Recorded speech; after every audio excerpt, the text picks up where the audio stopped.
చెప్తామని చెప్పండి.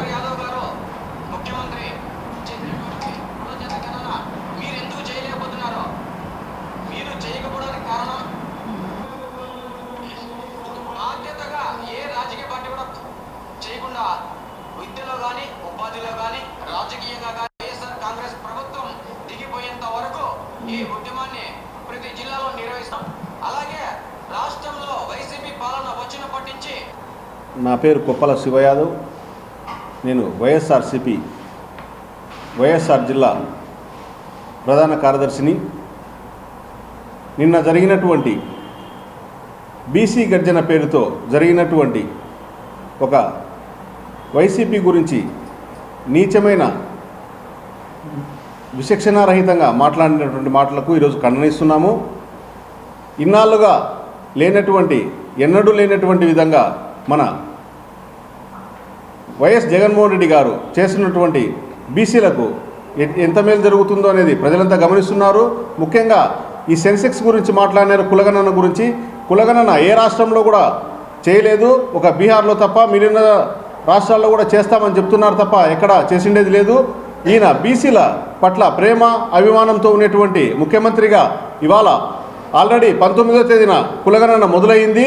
ఇంకొక 4-5 రోజుల్లో ఆ కులగణన గురించి మొత్తం ఏ క్యాస్ట్లో ఏ కులంలో ఎంతమంది ఉన్నారో బయటకు వచ్చే అవకాశం ఉంది. ప్రత్యేకంగా జగన్మోహన్ రెడ్డి గారు చెబుతూ వస్తున్నారు, ఏ కులానికి ఎంత జనాభా ఉంటే వాళ్ళ దామాస ప్రకారం వాళ్లకు మేలు చేసే విధంగా రాజకీయంగా పరంగా ఆర్థికంగా మీలా రాజకీయంగా ఏదైనా కూడా మేము చేసే అవకాశం ఉంటుందని చెప్తూ వస్తున్నారు. దాని ప్రకారమే ఆల్రెడీ మొదలైంది. దాని గురించి మాట్లాడుతున్నారు. టీడీపీకి సంబంధించిన వ్యక్తులు మాట్లాడడం, అక్కడ టీడీపీలో రామారావు హయాము నుంచి బీసీలు మొత్తం టీడీపీలో ఉన్నారంటున్నారు. బీసీలు మొత్తం రామారావు హయాం నుంచి టీడీపీలో ఉంటే కాంగ్రెస్ ప్రభుత్వం ఎట్లుంది వచ్చిందండి? ఉమ్మడి ఆంధ్ర రాష్ట్రంలో కాంగ్రెస్కి ఓట్లు బీసీలు వేయకుండానే కాంగ్రెస్ ప్రభుత్వం వచ్చిందా? రాజశేఖర రెడ్డి గారు ముఖ్యమంత్రి అయ్యారా? ఇవాళ జగన్మోహన్ రెడ్డి గారు ముఖ్యమంత్రి కావడానికి బీసీలు ఓట్లు వేయలేదా? ప్రతి ఒక్కరు ప్రజలు గమనిస్తున్నారు. ఎప్పుడైతే రామారావు హయాంలో జరిగినటువంటి మేలును మర్చిపోలేరు, ప్రతి ఒక్కరూ అది గుర్తుపెట్టుకొని ఉన్నారు. కానీ మన రాజశేఖర రెడ్డి గారు బీసీలకు ఏం చేసినారో దానికి 10 ఇంతలు ఎక్కువగా బీసీ ఎస్సీ ఎస్టీ మైనార్టీలకు సంబంధించి జగన్మోహన్ రెడ్డి గారు పెద్ద ఎత్తున వాళ్ళ కోసం చేసే ప్రతి చర్యల్లో భాగంగా 56 కార్పొరేషన్లు ఇచ్చినారు.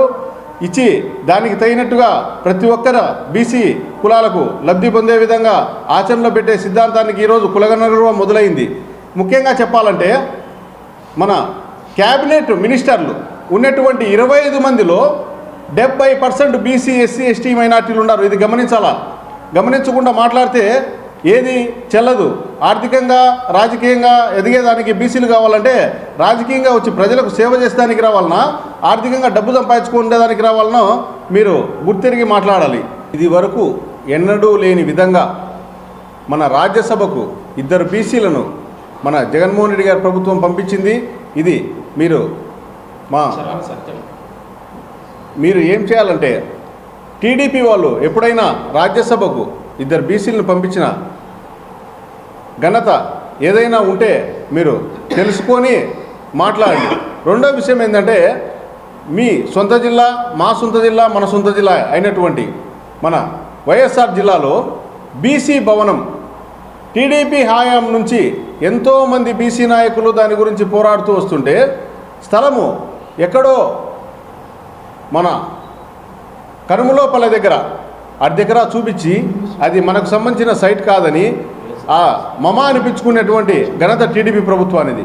ఇప్పుడు ఉన్నటువంటి వైసీపీ గవర్నమెంట్ రాగానే దాని గురించి మేమంతా సురేష్ అన్న దగ్గరికి పోయి మాట్లాడి దాని గురించి చర్చించి మనకి ఇది కావాలంటే వెంటనే ఆయన స్పందించి కలెక్టర్ గారితో మాట్లాడి బీసీ భవనానికి సంబంధించిన స్థలము కడప నడిబొడ్డున పాత బస్టాండుకు 50 అడుగుల దూరంలో ఉన్నటువంటి అత్యధిక విలువైనటువంటి స్థలాన్ని మన జిల్లాకు కేటాయించడం జరిగింది.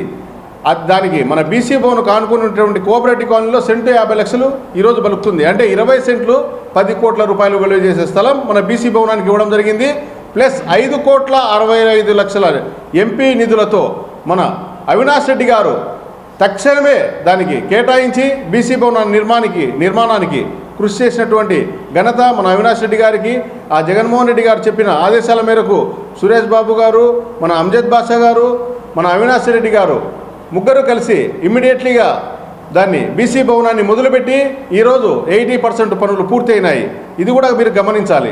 బీసీల గురించి మాట్లాడితే ఏదో మీరు తెలుగుదేశం పార్టీకి తొత్తుగా ఉంటే మీరు పనిచేయండి, తొత్తుగానే మా పైన విమర్శలు చేసి రెడ్డిబాబు గారు ఎవరు మాట్లాడారు మీరు తెలియదు. అప్పుడు మాకు ఏమి ఈ బీసీల గురించి ఏదో కొత్తగా మీరు వచ్చి ఒకవేళ మీరు క్రెడిట్ సంపాదించుకొని ఏదో మాట్లాడి తెలుగుదేశం తరఫున, అంతేగాని వైసీపీ గురించి కానీ వైసీపీకి బీసీల గురించి మాట్లాడేటప్పుడు ఆలోచన చేయండి. గత ప్రభుత్వం ఏం చేసింది, ఈ ప్రభుత్వం ఏం చేసింది, ఈ ప్రభుత్వం వచ్చిన తర్వాత బీసీలలో ఎంతవరకు చదువుకున్నారు, ఎంతవరకు సామర్థ్యం పెంచుకున్నారు, ఏదైనా కానీ విద్య కానీ వైద్యం కానీ అనేక రంగాలలో ఒక కాంట్రాక్ట్ విషయంలో కానీ చూడండి ఆలోచనలు వచ్చి ప్రభుత్వం ఏ విధంగా తీసుకొచ్చింది. ప్రతి ఒక్కరికి కాంట్రాక్ట్ విషయంలో కనీసం ప్రతి ఒక్క పనికి 50% ఇచ్చిన ఘనత మా యొక్క వైఎస్ జగన్మోహన్ రెడ్డి గారు. ఎక్కడే కానీ తూచా తప్పకుండా కానీ రాజీ కాకుండా ఎలాంటి కానీ ఎక్కడే కానీ తలంగోకుండా ఇప్పుడు కానీ ప్రజెంట్ కానీ బీసీలకే టికెట్ ఇస్తున్నాం మేము. ఎంత బీసీల మీద అభిమానం లేకుంటే మా వైఎస్ జగన్మోహన్ రెడ్డి గారు ఈరోజు నిజంగా అది గొప్ప విషయం. వచ్చి బీసీలు వెనకబడిన కారణం అంటే చంద్రబాబు నాయుడు కనీసం ఎవరికైనా మీరు కనీసం ఒక్కరికన్నా బీసీలకు అవకాశం కల్పించారా? ఎంతసేపు ఉన్నా మీ బినామీలకు వచ్చి మీ యొక్క చుట్టూ కొటారు ఉండే వాళ్ళకి తప్పితే కానీ ఎక్కడ అమరావతిలో అంటారు, అమరావతిలో వచ్చి ఎవరున్నారు, అమరావతిలో వచ్చి మీరు కనీసం ఒక ఇల్లు ఇలా పాపన పోతే ఇట్లా చెప్పుకుంటూ పోతే అనేక విధాలు చెప్పుకుంటూ పోతే అనేక సంక్షేమ కార్యక్రమాలు చెప్పాల్సి వస్తుంది. ఏమి ఇంత దురదృష్టకరమైన మాటలు మీరు ఎప్పుడు ఎక్కడే కానీ మాట్లాడదు, బీసీల గురించి కానీ తక్కువ చూపు చూడొద్దు. దయముంచి చెప్తున్నాము. మా యొక్క ప్రియతమ నాయకుడు వైఎస్ జగన్మోహన్ రెడ్డి గారు మాట ప్రకారము ఎక్కడే కానీ రాజీ కాకుండా మైనార్టీలు కానీ ఎస్సీలు కానీ బీసీలు బలిగిన వర్గాలే నా ఎంటముడు ఉంటారని చెప్పి ప్రతిరోజు ఆయన నోట మాటలు మేము వినగలిగినామంటే ఈ యొక్క భారతదేశంలో ఎక్కడే కానీ మేము పదవులు ఇచ్చి చూపించాడు ఆయన. అందరికీ నమస్కారం. నిన్నటి దినము కడప కళాక్షేత్రంలో రెడ్డిబాబు అనే అతను బీసీ గర్జన అనే ఒక మీటింగ్ కండక్ట్ చేశాడు టీడీపీ వాళ్ళతో కలిసి. చాలా సంతోషం. బీసీలు ఉన్నారని గుర్తించినందుకు తెలుగుదేశం పార్టీ ఇప్పటికైనా. కాకపోతే బీసీలు అంటే వెనుకబడిన కులాలు కాదు, బీసీలు అంటే బ్యాక్ బోన్, అంటే వెన్నెముక.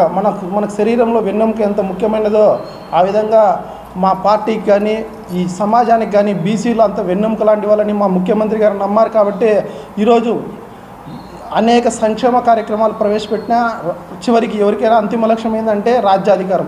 ఈ రాజ్యాధికారంలో మా యొక్క వెనుకబడిన కులాలకు మంత్రులైతేనేమి, ఎమ్మెల్సీలు అయితేనేమి, జెడ్పీటీసీలు, ఎంపీటీసీలు చెప్పుకుంటూ పోతే అనేక పదవులు ఇచ్చి ఇంకా ఇంతకన్నా ఏం చేయాలా?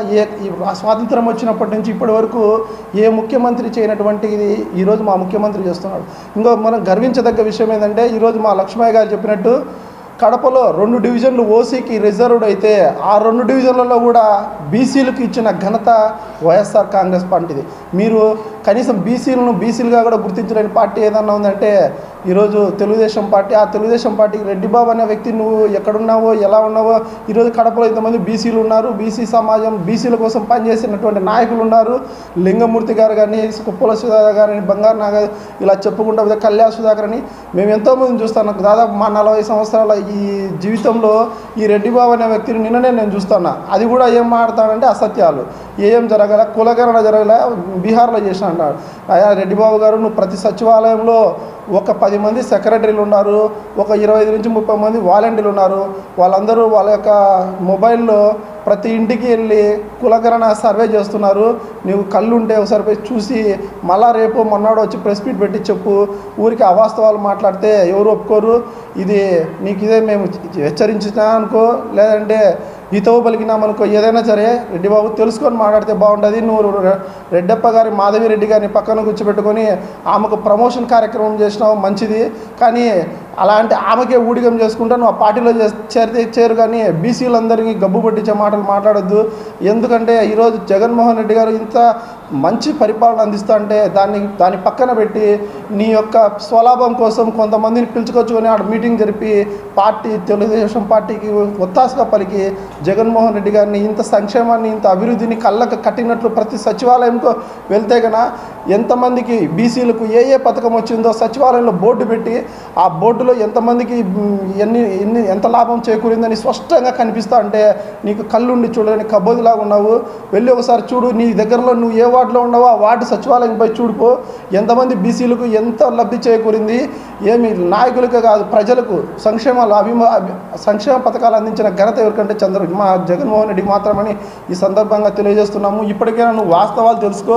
నువ్వు రేపు కాకపోతే మొన్నాడు నువ్వు ఏ డివిజన్లో ఉన్నావో చెప్పు, ఆ డివిజన్ సచివాలయం నీ సచివాలయంకే వస్తాము. మా బీసీ కార్పొరేటర్లు కడపలో 12 మంది ఉన్నాము, అందరం వస్తాము, నీ సచివాలయంలో పోదాము.